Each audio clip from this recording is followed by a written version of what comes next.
دیا ہمیں پراپرٹی چاہیے، زمین چاہیے، جائیداد چاہیے، بزنس بہت بڑا ہو، اور اس کے بعد ہم یہ بھی نہیں دیکھتے کہ اپنی بیٹی کی ہم شادی جہاں کر رہے ہیں وہ موحد ہے یا نہیں، توحید پرست لوگ ہیں یا نہیں، مشرک تو نہیں ہے، بدعتی گھر تو نہیں ہے۔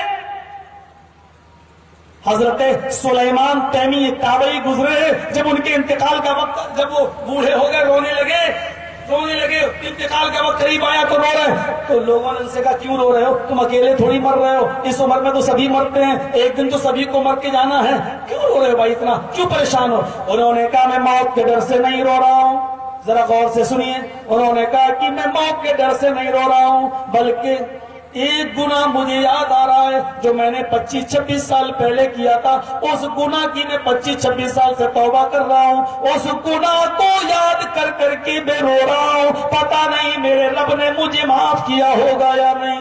لوگوں نے کہا وہ گناہ کیا تھا؟ 25-26 سال پہلے تم نے کون سا گناہ کیا تھا، ذرا مجھے بھی تو بتاؤ۔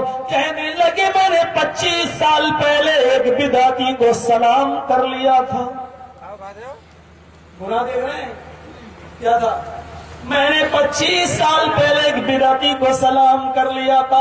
اللہ کے نبی نے منع کیا کسی بدعتی کو سلام نہ کرنا، کسی بدعتی کو اپنے گھر میں پناہ نہ دینا، جس نے بدعتی کو اپنے گھر میں پناہ دی اللہ کی لعنت ہو اس پر۔ مجھے ڈر لگ رہا ہے میں نے بدعتی سے 25 سال پہلے سلام کیا تھا، کہیں اللہ نے اس جرم کو لکھ نہ لیا ہو، میں 25 سال سے توبہ کر رہا ہوں، پتہ نہیں میرے رب نے مجھے معاف کیا ہوگا یا نہیں، اسی گناہ کو یاد کر کے رو رہا ہوں۔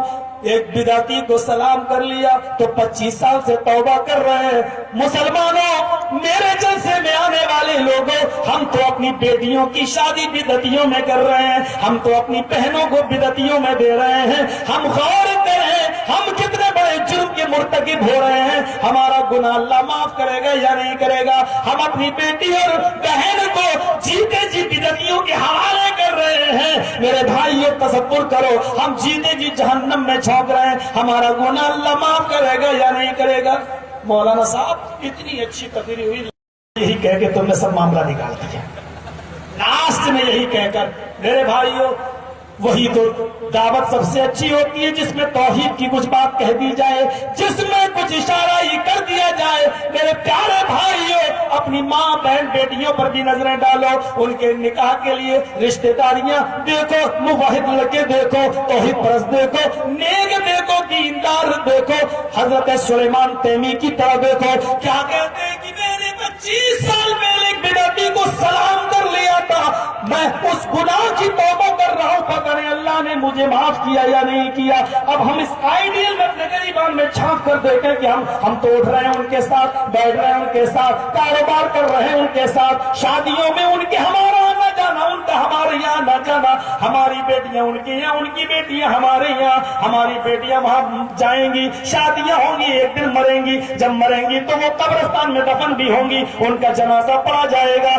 میری بیٹی کا جنازہ پڑے گا، ایک مولوی اس کے پیچھے کھڑے ہوں گے، وہاں کے لوگ، نہ مولوی سورہ فاتحہ پڑھے گا، نہ ہم سورہ فاتحہ پڑھیں گے، نہ مقتدی پڑھیں گے۔ ہمارا عقیدہ تو یہ کہ بغیر سورہ فاتحہ کی نماز نہیں ہے، لہذا ہماری بیٹی بغیر جنازہ پڑھے ہوئے دفن کر دی جائے گی۔ ہمارا باپ ہے، ہم نے اپنی بیٹی کی شادی تو کر دی ہے، لیکن یہ نہیں دیکھا کہ مرے گی تو بغیر جنازے کے دفن ہوگی۔ پراپرٹی تھی، زمین تھی، جائیداد تھی، ہم نے کر دیا، میری بیٹی کی زندگی تو بن گئی۔ میرے بھائیوں، عبداللہ ابن مسعود کے انتقال کا جب وقت آنے لگا تو وہ حضرت عثمان غنی ان کے پاس گئے، کہنے لگے عبداللہ ابن مسعود کچھ کیسی طبیعت ہے؟ کہا الحمدللہ۔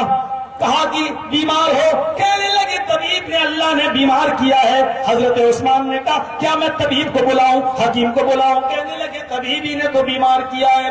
فرمایا بیت المال سے وظیفہ لے لو، کہنے لگے اس کی ضرورت نہیں ہے۔ فرمایا تمہارے انتقال کے بعد بیٹیوں کے کام آئے گا، آج کل طلاقوں کا زمانہ ہے، تمہاری بیٹیاں اس وظیفے کے کام آئیں گی، تمہاری بیٹیوں کا گزر بسر چلے گا، اگر کہیں کسی نے طلاق دے دی تو تمہاری بیٹیاں بھوکی نہیں مریں گی، وظیفہ لے لو۔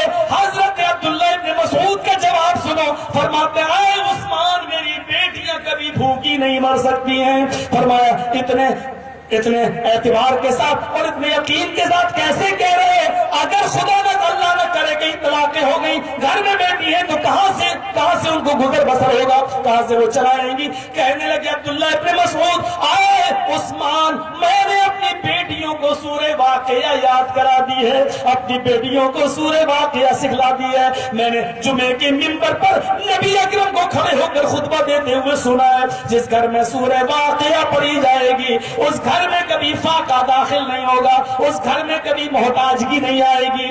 آئے عثمان، مجھے وظیفے کی ضرورت نہیں ہے، میرے انتقال کے بعد میری بیٹیوں کو بھی ضرورت نہیں ہے، میں نے اپنی بیٹیوں کو سورہ واقعہ یاد کرا دی ہے۔